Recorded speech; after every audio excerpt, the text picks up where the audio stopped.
quiet dark night on an empty street somewhere in London City. Jenny walked along, she was dragging her feet. She was heading back home to sleep.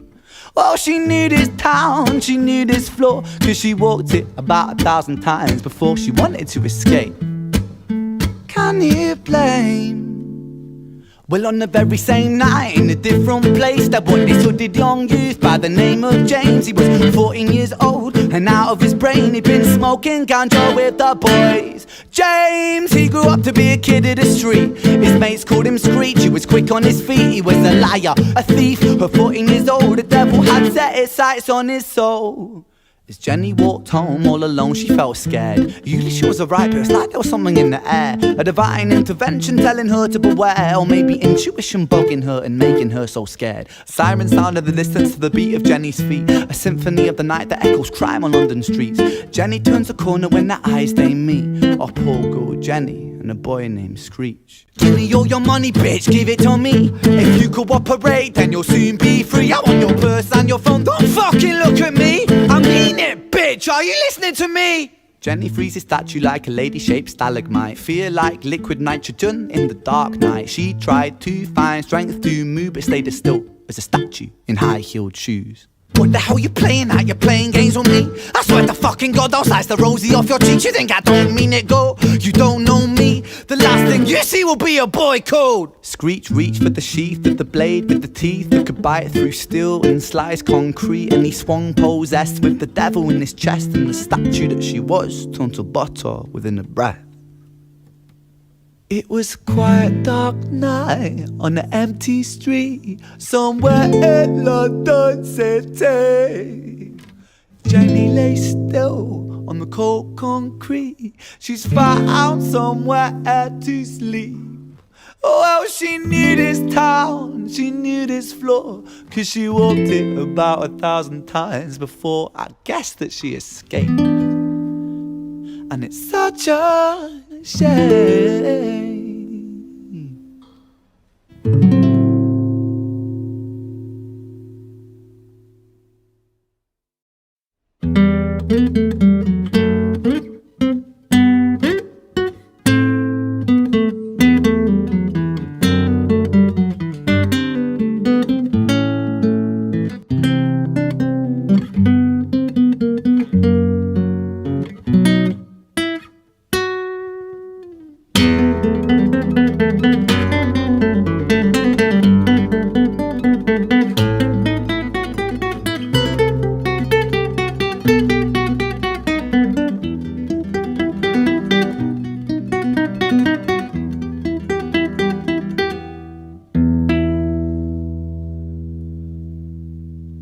Our story starts right at the end of the life of poor Jenny, clocked out like Big Ben. Dear Screech, dear boy, where did he go? He melted into the black night just like snow. Patrick, man, let me in, please open the door. I think I fucked up, Patrick, really fucked up, man, I'm not sure. I got crazy, left the lady lying still on the floor. I think I killed her, Patrick, come on, man, I can't not no more. But Screech kept on knocking till his knuckles became sore. But there's no sign of Patrick down at number 54. No refuge for our villain, for the bitter hands of fate. Have something far more sinister in mind that does away.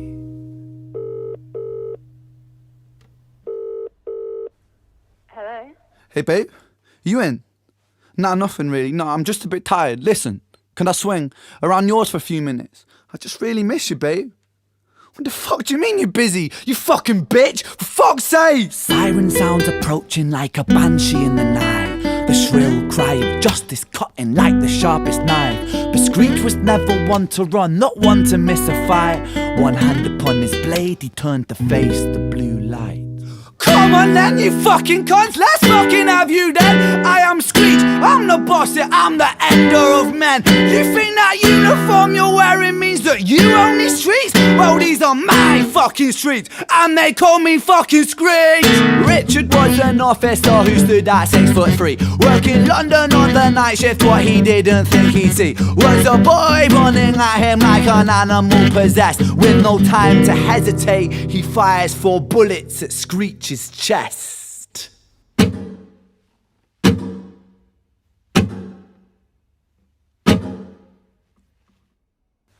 Our story, it ends right at the start.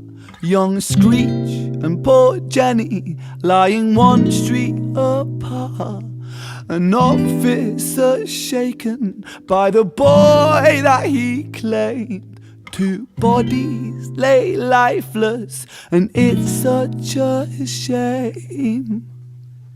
It's such a shame.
London City, far from pretty, 2005. A lady down in Paddington is fighting just to stay alive. Rhythmic beeps and bloodstained sheets, our lady weeps, she's tired and frail. To set the scene we must rewind the hands of time for Violet's tale.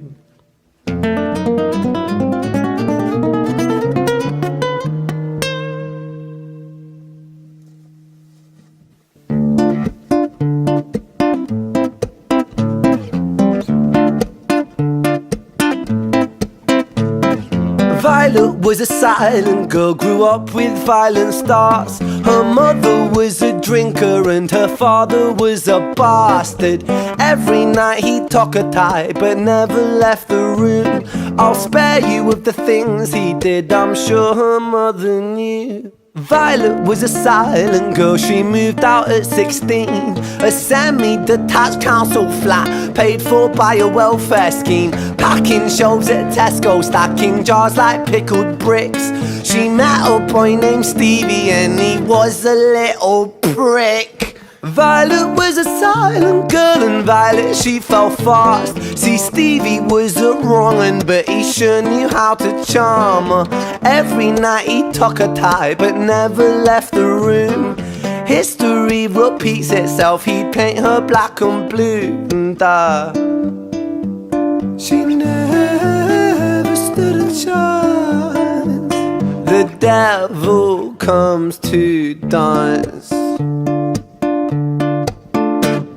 Violet, why are you always so quiet? On her bedroom door and he's irate. He's been drinking and smoking, he's up late. And he stands by her bedside, she shakes, but her eyes stay shut. You fucking slut, I know you're up. And he pinches her eyelids and folds them up. Violet, why are you lying to me, Violet? She stays silent, things turn violent. That's the sound of his fist when they fall like a crashing pilot. Hit like hailstones, one to the collarbone, full force, full blown, blood splat, bone crack, knick-knack, paddy whack, one to the jaw and the tooth spat, detach. Fist connects and disconnects the bone. A quick deflect to misdirect the blow, but nonetheless his punches met her throat. Such a mess, he's left her bruised and broke. Violet, why you always so quiet, Violet? Why you such a little liar, Violet?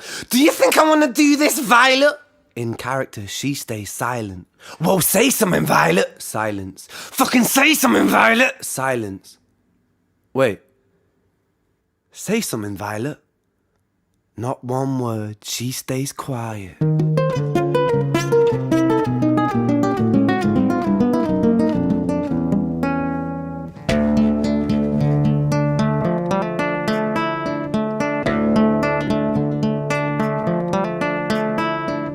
London City, far from pretty, 2005. A lady rushed to Paddington, is fighting just to stay alive. The doctor, in a state of shock, saw something here so very wrong. See, Violet, she was pregnant.